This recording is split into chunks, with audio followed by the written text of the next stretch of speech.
This program is made possible by the National Endowment for the Arts and the Maryland Humanities Council.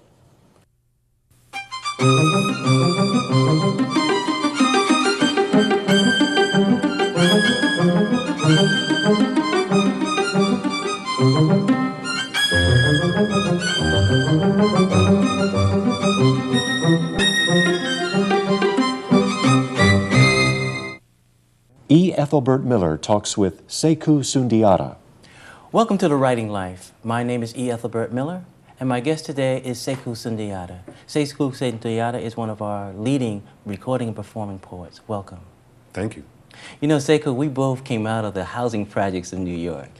And Which projects? The St. Mary's Project, South Bronx. And when I think about myself, I'm always thinking about the rhythms of the South Bronx. And when I look at your work, I hear sometimes the rhythms of East Harlem. Talk about East Harlem and the early influence on your poetry. Well, I moved to East Harlem from Harlem.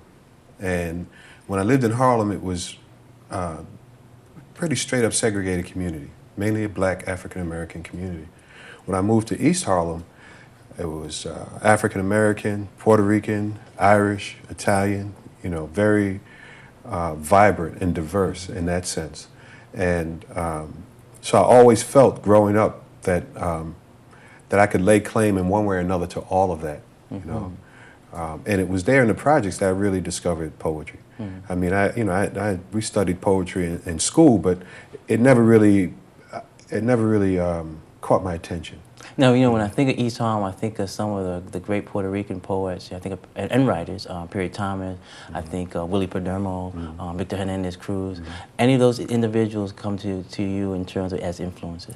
Well, Willie is younger than me, but Willie also came out of one of the projects. We both lived in the same projects at different times. Okay. You know, and I would say Victor Hernandez Cruz because you know, I started writing poetry, I guess, around 1967, 1968, in that period of time. With some friends of mine in the neighborhood. You know, we had like a little hip clique that we hung out with. At least we thought, we thought we were hip anyway, you know. And we were into the music, you know, and one of our friends introduced us to poetry. And one of the first poets he introduced us to was Victor Hernandez Cruz. Could you share one of his poems, just so we can hear Victor Hernandez Cruz? This is a poem called Snaps, from a book called Snaps, which I remember at the time really had a big effect, and I'll explain why in a minute. Snaps. Monday night, the winters grow colder, colder than this. Just the projects on Fridays, so good. Sometimes the moon so clear. Head to the river, soft noise of moving water, a ship passing, tugboats so near, the bright lights talking to us in red and blue.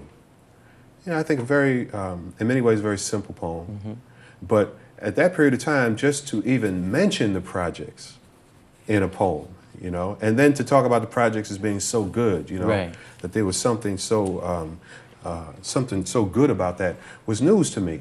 It said one of the signals I got from that was that there was poetry in the projects.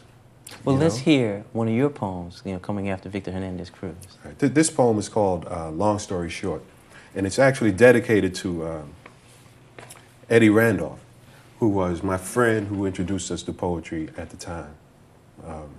And it's not about East Harlem, but that's sort of the backdrop for it. Late some summer night, sitting on a bench in El Barrio, in a park we called Mecca, for our devotion to Wawanko, Panamanian red, Acapulco gold, washed down with scupanog, rounded out the heads, so nice. Bly shop knits, English leather, Peter Prep, Boogaloo blues, Oye, Pablito, Tiene bamboo, the zen of rolling joints with one hand. And Junior home from Otisville, tipping off to the pier on the East River with Cecil, who played piano in the church. A love supreme, stay in my corner, to be with you, coming through the thin speakers, through to the membranes of our hearts. Ritmo sabroso, something sweet, dancing so tight up on Joyce from Crosstown. I'm gonna stop there because it's a long poem. Right. But you know, I guess the poem really addressing this idea that here we were outside of school, discovering this poetry, exploring the idea of writing poetry ourselves, looking for voice and sound and rhythms and all of that, and having an actual space in a park that we just named Mecca where we would have these sort of al fresco poetry workshops. Right. You know, it's just like a hip scene. You know? Now, you mentioned the sounds, but when I look at your work that's recorded on the CDs, I hear the sound, but then I'm also interested and fascinated by the politics. And Amiri Baraka has talked about this in terms of your work has progressive politics. It's not just music, it's not just sound and rhythms. But talk about the issues that affect you as a writer. Well, you know, I should also say that I started writing and came of age as an artist at the same time that I was an activist. You know, and I was activist in the radical cultural and political movements of the 60s and 1970s. So in general, the ideas that really informed me as an individual, shaped me as a person, and then shaped me as an artist were ideas about democracy and freedom and social justice, you know, that I still feel committed to, and I would be committed to whether I was writing or not. In that sense, in the best sense of the term, I think of myself as a citizen poet, you know. So, and, you know, at that period of time, there was also the whole notion of democratizing art, you know, not just seeing it as a elitist pursuit, you know, but something that could have a popular appeal, you know. Talking about popular appeal, when you play your CDs to someone like for the first time, when the first thing they do, they get into your voice. And I think of you and I guess two other people, Avery Brooks, James Earl Jones, you know, these guys who have these nice deep voices. And I was wondering to what extent perhaps that your voice overshadows, you know, people listening to the content. I think it all, in one way, that's part of the danger, you know.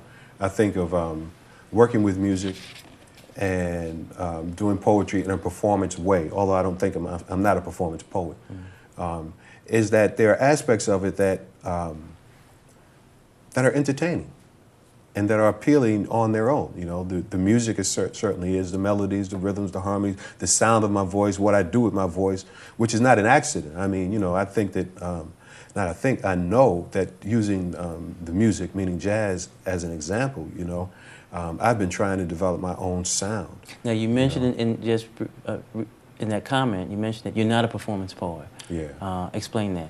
Well, I mean, you know, I think spoken word artists and performance poets are relatively new terms. And frankly, I'm suspicious of them. You know, I think they're really marketing terms, you know. And also, I don't think it's accurate, at least not for me, because you find people who, for example, are spoken word artists who are not necessarily poets and don't claim to be. Some are actors, some are comedians, some are whatever, you know. I've been trying to be, all these years, trying to write poems and thinking of myself as a poet and claiming the ancient tradition of poetry. I mean, going all the way back to whoever it was, whoever those people were who were standing on whatever, you know, ground they were standing on and chanting and, you know, using magic and ritual to conjure, to evoke, you know, and to lift themselves up, you know. I think all of those elements are present in what I do today. Now, what you do, it's not just Sekou Sundiata, but you have been associated with various groups, you know. And I wonder, how do you, as a poet, put together a group? How do you work with a group? You know, how do you deal? I'm thinking of someone like Duke Ellington. You know, when you look at Duke Ellington, the achievement of keeping a big band together with all the various personalities, Billy Strayhorn, all the others, to do that over a period of time is fascinating, and it takes, I guess, certain personalities to do that.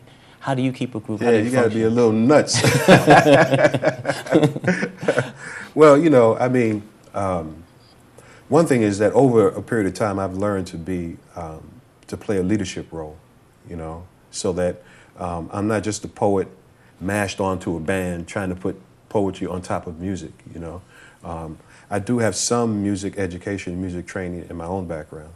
So there are musical ideas that I can sketch out in my studio at home and get together with a producer or other musicians and, you know, kind of collaborate and realize, you know, certain things, tunes or compositions or whatever, you know. In terms of maintaining, now that's another question. I mean, I had the same band called Da Da Do Da Da for about 6 or 7 years. Some of the personnel would change, but the core of the group remained the same, you know, and I felt really fortunate in that sense, you know, because people were committed then to a band concept, you know.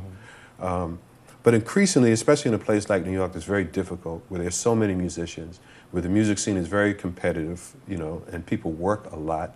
That coupled with the fact that in the music industry in general, especially when in the area of black music, you know, the emphasis is not on bands, you know, it's on the individual artist, and it's usually not on the career of the artist, but a commitment to whatever the particular project is at the time. Well, you know, I heard your group perform a couple of years ago at the Smithsonian, at the Hirshhorn, and I came away telling other people, one of the things I liked about your group is that it was tight. You know, you could see that you were rehearsing, you know, and I think about how sometimes when a poet reaches out to musicians, sometimes because you are a poet, they don't make a commitment to you in terms of rehearsing. Did you have a problem in terms of that? No, I never had a problem in terms of rehearsing, but the other thing is that, you know, the music and the poetry are developed organically. What I mean by that is that the music is, when we arrange the music and the poetry.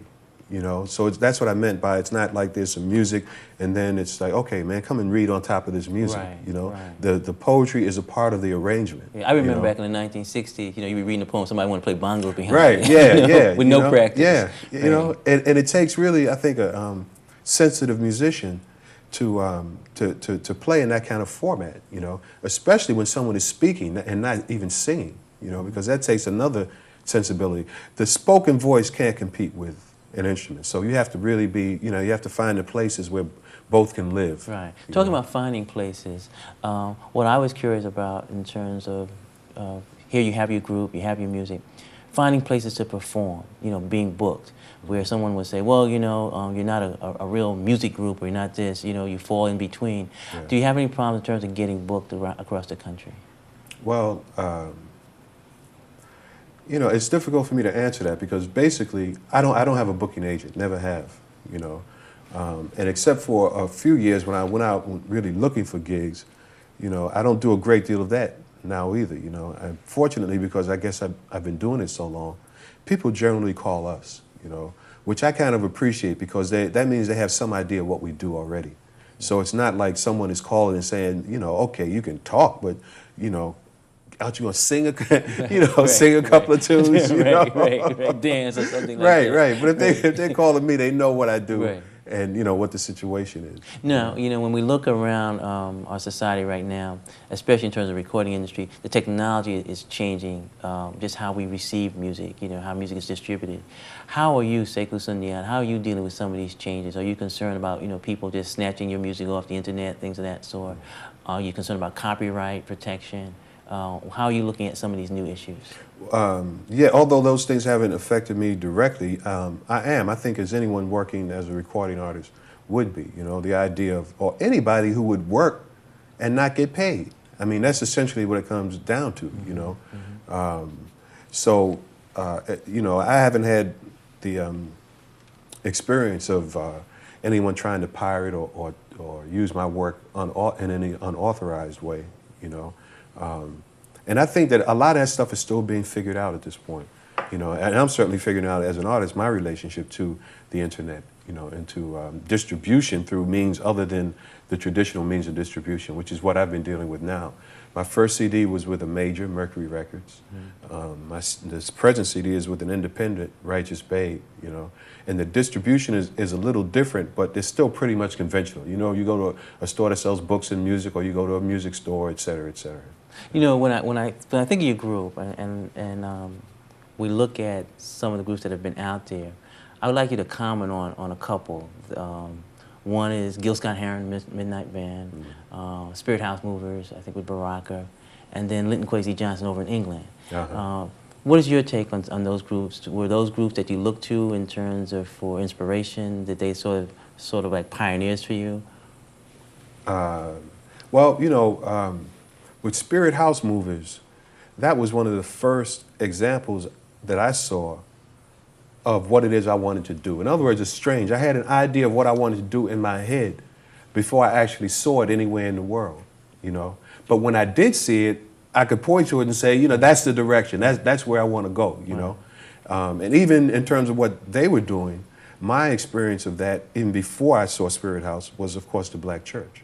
You know, where you find all the elements of what I do today, what Baraka was doing then, all those same elements in that unit, in that band. So all that did was like say, okay, you know, go ahead. You know, and then what about Gil Scott Heron? Gil Scott, you know, was Gil Scott. I mean, he has a special place, you know, because I think he fused all of that in a even more popular way, because of the instrumentation. First of all, you know, guitar, bass, drums. I was thinking wit when I listen to some of your lyrics. You have some of that Gil Scott Heron wit, you know. And right, that's another thing. His wit and his social and political consciousness. You know, also the fact that Gil sang, you know, and wrote his own lyrics and wrote his poetry. I mean, it's amazing that today we're talking about 30 years, almost 30 years after the fact, and Gil will go into a club and the club will be packed with new faces, with new faces. So the power of that is just, you know, amazing. And what about Linton? He's overseas, but Linton came. I discovered him and what he was doing a lot later. I was well on the path in terms of what I was doing. I just took it as just another voice, you know, going in another way, using that reggae dub poet kind of vibe. And what I always liked about Linton is, again, the music was really arranged around what he was doing, and his band was just incredible. You know, what's that, Making History? That CD, you listen to that CD, Making History. I mean, that's, you know, here's the test. Let me say this, right? That my goal with my CDs, especially with starting out with the first one, was I didn't want to make a CD that was an archival, you know, treasure, you know, because I have a lot of poetry CDs and I don't listen to them, you know, or I listen to them every now and then. I don't listen to them, I don't relate to them the way I listen to my music collection. I wanted to make a CD that I would, Motown classic. Yeah, you know, or that, you know, I would put on when I was doing something around the house, you know, that's something I could live with in that way, or the way that I live with my books of poetry. You know, for some reason, I don't live with the CDs of poetry in the same way.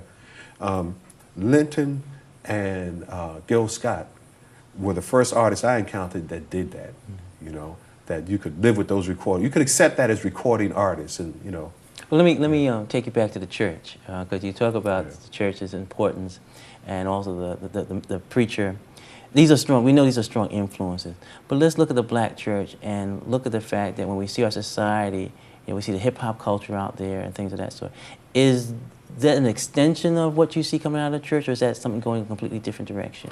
Is hip hop an extension of well, in terms of the oral traditions and things of that sort?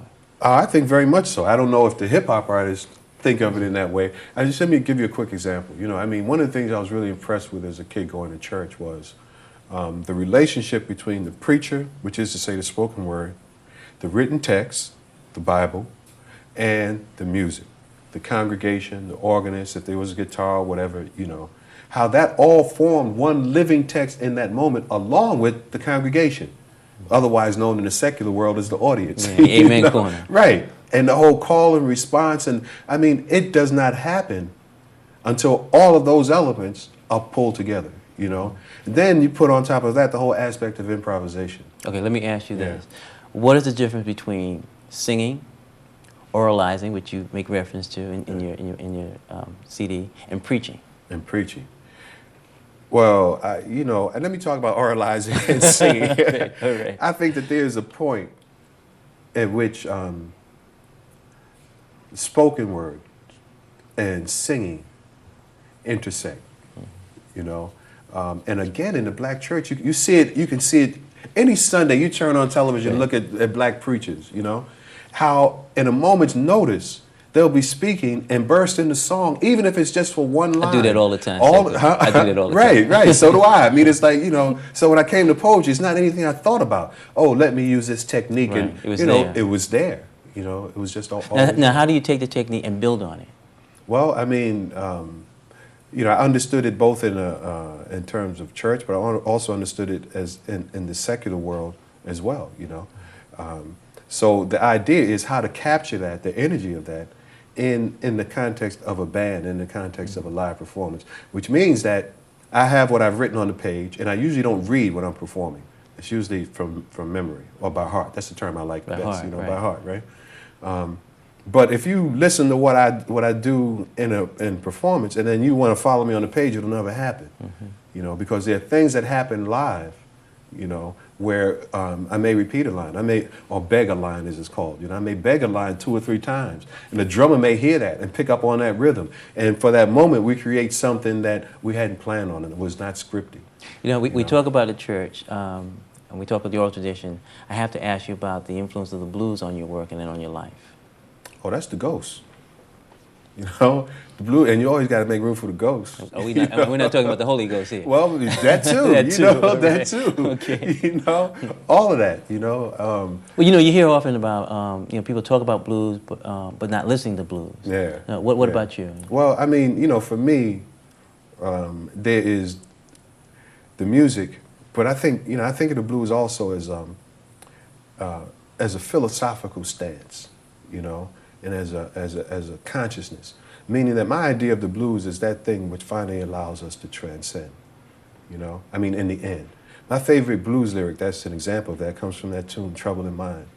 You know, trouble in mind, but I'm blue, but I won't be blue always. The sun is going to shine in my back door someday. You know what I mean? So it's like no matter what is being sung, that ultimately That resilience that you right. And this, whatever is being expressed because it needs to be expressed so we can, like, you know, ultimately transcend, you know, and deal, you know, and that's to me what the blues is, you know. Let me throw some words of yours back at you. You once said the best poems are bound on all sides by a well-articulated sense of shape and nature, of form and tone. Where did you get that from? See, that's not your own tradition. That was written down. But I was just wondering about that, you know. Well, you know, I try to explain this to my students as well, you know. This whole idea of, like, what is a poem a poem? When is a poem finished, you know?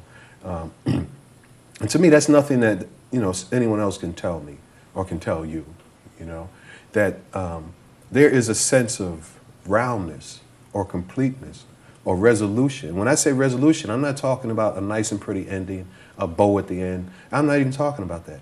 But there's a sense of balance of all the various energies in a poem that I think the poet finally gets to say, this is it, you know, this is finished. And I think the light that guides one to that decision or that place is internal and highly individual and highly personal, you know.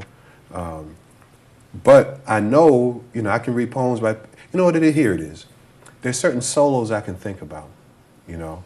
I mentioned a Love Supreme in the poem. Let's talk about Coltrane's solo on Love Supreme, you know. The way that solo comes off is like it could not have been possibly done any other way. You know, that it is inevitable. Each note sounds inevitable, you know, and it organizes every other sound around it, you know. And the poems I love the most, you know, that I read when I read other people's poems, have that sense about it, that sense of inevitability, that it could not have been said any other way, and that there's nothing left to say, you know. I mean, I would hate to take the solo after Coltrane. Right. You know? Well, let's say you talk about how much is left to say. Over the last year or so, you've been encountered in terms of, you know, really personal issues in your life, and actually, you know, being here. Right. Many people talk about when they have these experiences where they come face to face with death, that it changes their work. Has that happened to you? Yes and no. You know, by that I mean that I think that there are many things that I know, you know, that I have to, from time to time, become familiar with again, or to understand on another and deeper level, you know. I'll understand it better by and by, you know. So there were certain things that, because of what I went through with my health and, you know, some of the issues I faced surrounding all of that, that there are things, I wouldn't say that there was a lot new that I learned, but things that I understood better by and by, and feel more committed to, you know, or recommitment to. You know. But in long story short, we find you going back and looking at old work. Okay, I think of someone like Miles Davis who didn't want to look at old work. Why do you go back to some of the old things? Well, one reason is that I want to move ahead. And by the time I did that project, really, there was another direction I wanted to go in, you know, but I felt that there was something incomplete, you know, that I wanted to kind of finish, you know. Also, at that time, I was going through, I would say, the midpoint of some of the health things I was dealing with. And in that period, although it wasn't a conscious decision, I found myself summing up, you know, and reviewing and I guess my age as well. I mean, I had my 50th birthday around that time. And that's a big number, man. Right. I had no idea. Yeah, I'm looking at that this year. Yeah, that's a big number. Right. And the mental process seems to change on its own.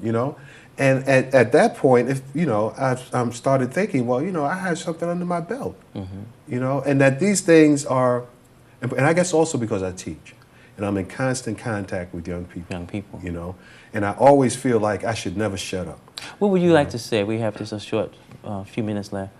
What would you like to say to young people in terms of literature, poetry, art, life? Well, I mean, what I would like to say to writers, young writers, and poets, and like that, is that especially because in the present period of time where there's this revival of poetry, et cetera, is that we have an example in our literature of people who were very courageous. I think writing takes a great deal of courage, and that, especially since so much performance is emphasized now, that I think we have to be cautious about that, because sometimes the performance can be mistaken for, or as you said, overshadow the content. Well, I feel I've been overshadowed just in this interview because I've learned so much from you, Sekou Sundiata.